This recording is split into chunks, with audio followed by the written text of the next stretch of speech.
Oladipo. He was there tonight. Did you see him? He was there you could see him on the bench. He was cheering for his teammates. Everybody kind of wants to know what's going on because it seems like he's just trying to sell music on his IG account. So Heat fans are a little frustrated. But well, I mean, they're frustrated because they want to know about basketball, and I understand that he's not going to give a whole lot away. But you know how Heat fans get because it's all got to be about basketball or they get pissed off.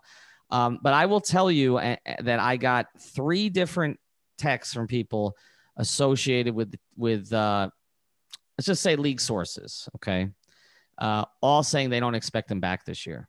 Now, I'm not reporting that as fact, but I've been under the assumption that he would be coming back. That's kind of what I've been hearing, and I just think I should at least throw it out there that tonight, when I threw this at a couple league sources, like, oh, no, he's not coming back. Can we just pose this again as a hypothetical? Because I have a feeling this is going to get aggregated in a way that I probably don't want. So let me throw this out here as a hypothetical for you, Alex. If Oladipo doesn't come back, okay, and I'm not saying that's a given. Like I said, 3 people today, I could talk to 3 people tomorrow, might tell me something different, but I was surprised, okay? If he doesn't come back this season, what is their upside? Well, it depends on what happens with the rest of the roster. And I don't mean that for that to sound as a cop-out, but I think if you get specific, it seems like their plans are to go after Kyle Lowry. And I think it's like the worst kept secret at this point. And like, if they're able to nab somebody like him, retain Duncan, retain Kendrick Nunn, bring back Goran and Trevor on friendly deals, then I think it's all right. But if you lose him and, other things aren't going your way, I think it's kind of a bad look. Not because you gave up so much to get him, we miss Kelly for sure, but more just because it's like, well, if you don't nab somebody else like Lowry, another shot creator with that cap space, it just feels like you didn't even really get to see Oladipo. And it surprised me when you said that, just because it's like you would think that now they will be able to hopefully bring him back on a team friendly deal, but you also got to think about it from his perspective, where he kind of turned down 2 pretty decent big money extensions for around 20 something like per year.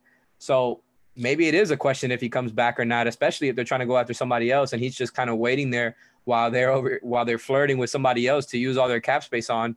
It could get tricky for sure. What about what happens? Like if you can, but Alex, what about this season? What is their upside this season without him? Oh, okay. I thought we were just doing off-season stuff. Well, right here. Off-season is fine. I let you go because I wanted to hear what you had to say. But what is their upside this season?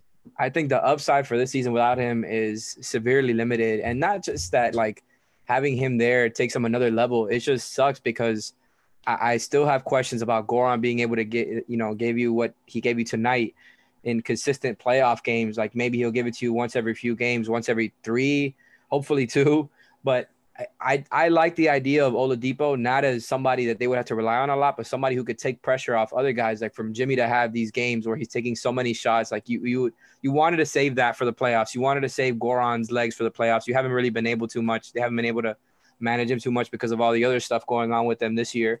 And so I think the way that they are right now, it's a team that's kind of tired, obviously hurt. And without Oladipo, like they're going to be playing on the margins all the time. It's going to be a matchup game. And I think that they can easily get out of the first round if they get a really bad matchup there.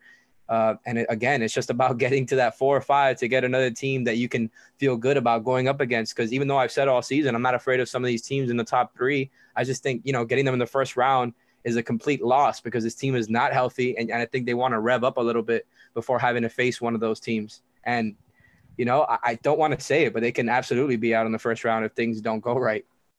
All right. Well, again, I want maybe in the play-in. I mean, I hate that idea, but it's not out of the question. You can't keep it out of the question. I mean, they could absolutely lose a play-in game just as they won tonight. I mean, I don't know that we're sold on the consistency of this team. I mean, they kind of pulled a rabbit out of their hat tonight, and I give them credit for doing it. Again, they had that sequence after they fell behind in the third where they rallied with a 15-0 run. Most of it was Butler and Dedmon. Some of it Dragic at the end.